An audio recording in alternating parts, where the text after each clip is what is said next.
Olá a todos, me chamo Sidney e estarei apresentando junto ao meu grupo Davi, Gabriel, Isaac e Vinícius. Estaremos apresentando sobre redes de computadores, onde falaremos principalmente sobre protocolos e seguranças, onde protocolos falaremos dos principais protocolos conhecidos. Também falaremos sobre navegação segura, exemplos de ataque e métodos de prevenção, de poder ter uma melhor navegação. É, Na introdução, temos a definição de rede de computadores, onde rede de computadores é basicamente a nossa malha hoje em dia onde trabalhamos, onde é, temos o WhatsApp para comunicação, que depende de rede, temos uma simples navegação, onde você precisa fazer uma pesquisa ao Google, lá você precisa de uma conexão à rede. Temos também exemplos de redes locais, onde você pode utilizar uma impressora conectada ao Wi-Fi para fazer impressão sem fio. Temos também onde você pode enviar arquivos num servidor local, onde você tem um escritório, por exemplo, e quer enviar um arquivo via rede. É, isso se torna mais fácil do que compartilhar via USB, etc. E hoje em dia temos também a importância. Redes são essenciais para a comunicação de negócio e funcionamento. Onde mencionado previamente, precisamos de rede para comunicar-se com parentes distantes através de redes sociais como WhatsApp, assistir um vídeo no YouTube, uma videoaula, fazer um curso. Tudo dependemos da internet. Hoje em dia se tornou algo tão do cotidiano que algumas pessoas não veem a importância da rede, hoje em dia, da rede de internet, tanto local, local física, como também de acesso remoto aos servidores, internet através de provedores. Falaremos também sobre protocolos de rede. Como mencionei, iremos falar sobre os principais protocolos e ao slide você vê os exemplos de alguns que os outros membros irão comentar mais aprofundadamente todo o assunto. Mas temos o protocolo de rede. O que é um protocolo de rede? Se refere a um conjunto de regras para a formatação e processamento de dados, que entendemos como protocolo de rede como uma linguagem, onde a máquina, digamos, nosso computador, irá se comunicar com o servidor através de protocolos. Por exemplo, fazer uma navegação de rede, onde temos como protocolo de rede de um website HTTP ou HTTPS, os mais comuns. Tiramos, por exemplo, onde se trata de uma linguagem da máquina. Dá-se, por exemplo, como se eu, brasileiro, irei me comunicar com alguém da América do Norte, onde a pessoa fala inglês. Se a pessoa não entende português e nem eu inglês, obviamente teremos um conflito de comunicação. Então, dependeríamos de a pessoa ou saber inglês ou português, ambas pessoas saberem dessa linguagem para uma melhor comunicação. No caso do servidor, necessita de um protocolo só para uma melhor comunicação e compreensão de dados. Temos também como exemplo, se um computador utiliza IP, Internet Protocol, e o outro não usa, ele não irá reconhecer esta linguagem. Se tratando assim, não teremos uma comunicação entre computadores. E brevemente agora iremos explicar sobre protocolos de rede. Bom, agora eu vou dar continuidade aos protocolos que o Sidney havia mencionado. Eu vou começar falando do protocolo IP, que seria basicamente o protocolo de internet, que pode ser entendido como um conjunto de regras que permite a comunicação entre dispositivos em uma rede, com computadores, roteadores, e a função principal dele seria a função de endereçamento, ou seja, o protocolo ele atribui um endereço único, que seria os IPs aos dispositivos para que eles possam ser identificados e localizados num servidor, como vocês podem ver aqui na nossa imagem. Aqui em cima seria um servidor e embaixo seriam os três computadores, dispositivos, tanto faz. Aí o que o protocolo IP faz? Ele cria um endereço único para cada, cada dispositivo, para que o servidor ele entenda que os dispositivos conectados a eles são diferentes. Posso dar como exemplo um carteiro do Correios que ele vai fazer uma entrega e ele ficaria confuso se tivessem três casas com o mesmo número. Aí é para isso que o e funciona, o protocolo de internet. E agora eu vou avançar aqui o slide. Protocolos HTTP e HTTPS, que são protocolos de transferência de hipertexto, ou seja, ele é o protocolo responsável por transferir um hipertexto, uma própria página da web, para o dispositivo do usuário. Aqui vocês podem ver que o HTTP ele é esse protocolo, só que ele não é um protocolo seguro, digamos assim, porque ele não envia esses dados de maneira criptografada, que é o que acontece no protocolo HTTPS, que ele é basicamente a mesma coisa que o outro, protocolo de transferência de hipertexto, só que esse S a mais significa seguro. Então ele tem a mesma função do HTTP, só que ele transmite esses hipertextos, essas páginas web de forma criptografada. Aqui, como vocês podem ver, o cadeado fechado, ele acontece de forma automática. Você não percebe que o texto que ele está sendo passado, o hipertexto que está sendo passado para você, ele é criptografado de forma automática. E como identificar isso? Você vai na URL do site que você vai acessar e verifica se possui o S após o HTTP, porque é de extrema importância, principalmente quando você entra em um site que você vai adicionar alguma forma de pagamento, que é importante que esses dados sejam transmitidos de forma segura, que é no caso do HTTPS.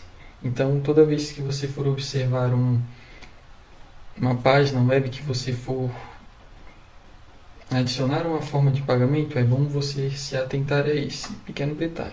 Bom, e o próximo protocolo aqui seria o FTP, que é o File Transfer Protocol, que é basicamente o protocolo de transferência de arquivos, que ele está presente, ele é utilizado na transferência de arquivos de um servidor para o computador cliente, ou vice-versa, como por exemplo aqui o download.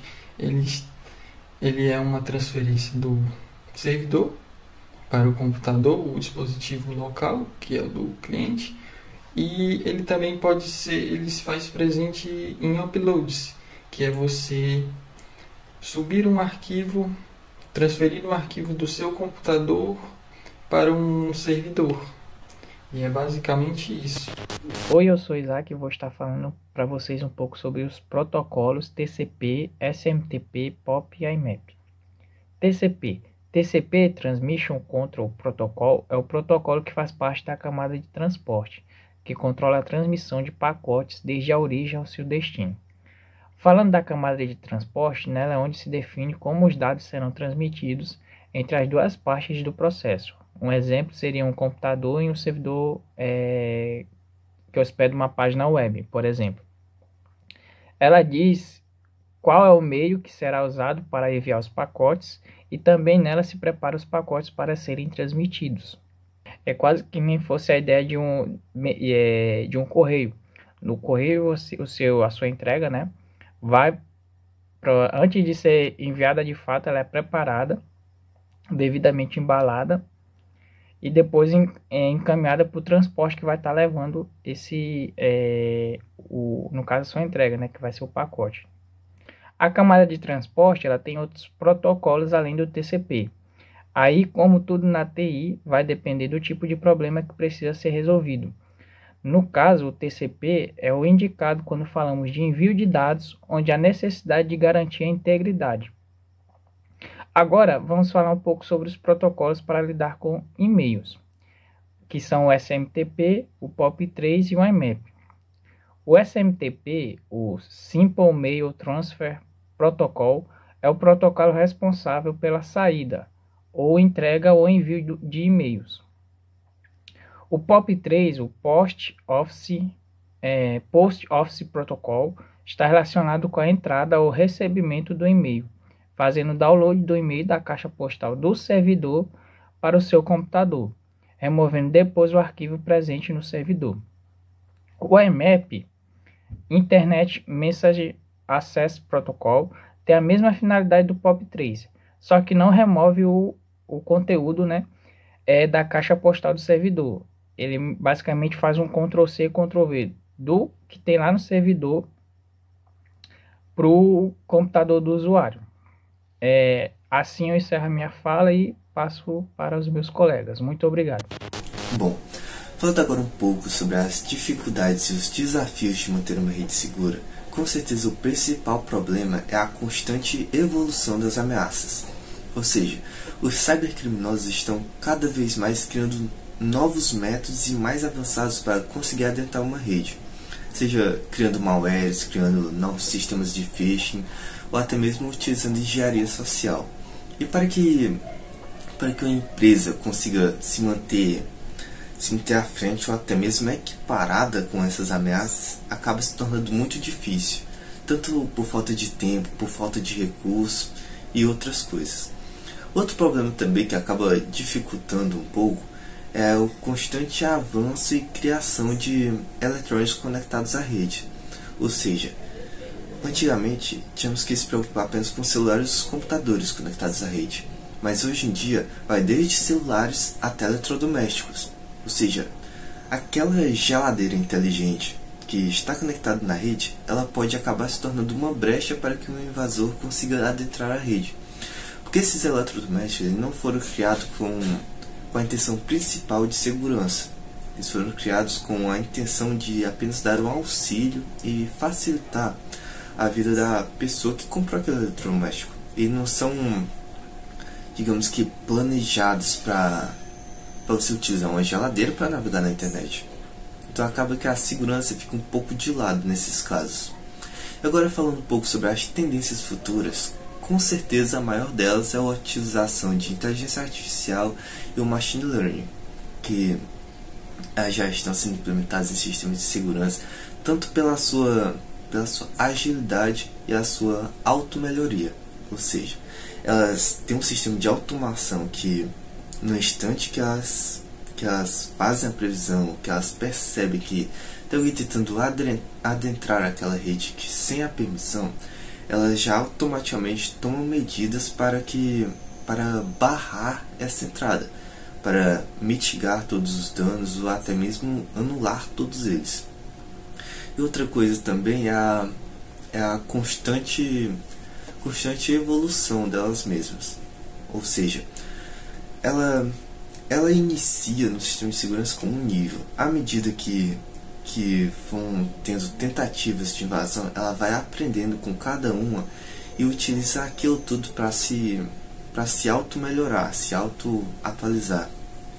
Ou seja, se ela sofreu 2 ataques de maneiras diferentes, sobre esses 2 ataques ela já não vai ser mais vulnerável, porque ela já vai ter todo o conhecimento de como aquilo aconteceu e como bloquear essa invasão. Mas nós também não podemos se apoiar apenas nisso. Nós temos que sempre lembrar dos fundamentos básicos de manter uma rede segura.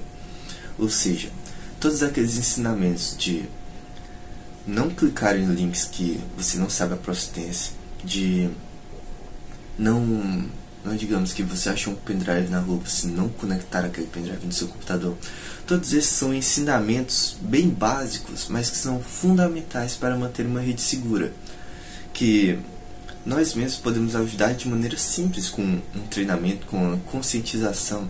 E só isso, muitas vezes, já evita muitos problemas de invasão. Porque, por exemplo, se uma pessoa não tem o conhecimento sobre isso, ou simplesmente não se importa, ela acaba clicando em links, por exemplo, de pessoas mal intencionadas, de cybercriminosos, e ali ela já abre uma brecha muito fácil para uma invasão. Ou seja, se você conhece isso, você já elimina 2 fatores que poderiam abrir uma brecha, que já é de bastante ajuda para manter a rede segura. Olá, tudo bem? Eu fiquei com a parte de concluir toda a palestra, com a parte de concluir em si. O que é segurança de redes? Segurança de redes é muito importante, não só para proteger os dados que circulam pela internet, mas também garantir que os serviços que usamos todos os dias continuem funcionando bem. Imagine o impacto de uma falha de segurança em um banco de dados pessoais e financeiros, poderia ser exposto, que não só causaria prejuízo financeiro, mas também faria com que os clientes perdessem a confiança no banco. E como todos nós sabemos, a confiança é algo importante e é muito difícil de se recuperar essa confiança em si. No nosso mundo digital está se tornando cada vez mais complicado e as novas ameaças surgem o tempo todo. Hacks, criminosos digitais estão sempre buscando novas formas de atacar as redes. Por isso a segurança das nossas redes precisa estar sempre evoluindo. Não podemos nos dar ao luxo de ficar parados, precisando estar sempre um passo à frente desses criminosos, usando as melhores ferramentas e estratégias para nos proteger. A segurança em redes não é sobre tecnologia, é também sobre questão de responsabilidade. Empresas, governos e até nós como indivíduos temos o dever de proteger nossas informações que trocamos e armazenamos na rede. Isso inclui garantir que os dados preciosos fiquem privados e que as nossas informações importantes não sejam alteradas ou destruídas. Todo mundo deve fazer sua parte, ter o cuidado em si, qual site entrar, qual link clicar. Muitas vezes você pode perder dados ao clicar em coisas ou baixar arquivos errados. Esses criminosos é uma porta de entrada para esses criminosos. Por isso precisamos adotar boas práticas de segurança e ficar atento a esses possíveis riscos. Além disso, a segurança é algo que nunca para. As ameaças estão sempre mudando. O que funciona hoje não pode funcionar amanhã. Por isso a importância de ficar atualizando os serviços, atualizar tecnologias, melhorar a questão em si da segurança, dos seus projetos e tudo. Por isso, muitas medidas de segurança têm que ser constantes, revisadas e atualizadas. Isso inclui adotar novas tecnologias, fazer testes regulares para encontrar e corrigir falhas. Por exemplo, hoje em dia a inteligência artificial está sendo muito usada e isso ajuda a identificar ameaças, em questão de horas e em tempo real também, muitas vezes. Pode impedir ataques que causem esses problemas. Portanto, garantir a segurança das redes é fundamental, não apenas uma questão técnica, mas algo essencial para que os negócios continuem, os dados sejam protegidos, as pessoas possam confiar nos sistemas que usam. Em um mundo que tudo está conectado, a segurança na rede precisa ser uma prioridade constante. Só assim podemos preparar os desafios de hoje e de amanhã. E eu quero agradecer, muito obrigado pela atenção e por ter ficado até o final aqui no vídeo, ter ouvido os meus colegas. E eu espero que seja útil para ter entendido como funciona a segurança de redes e como a internet em si funciona. Muito obrigado.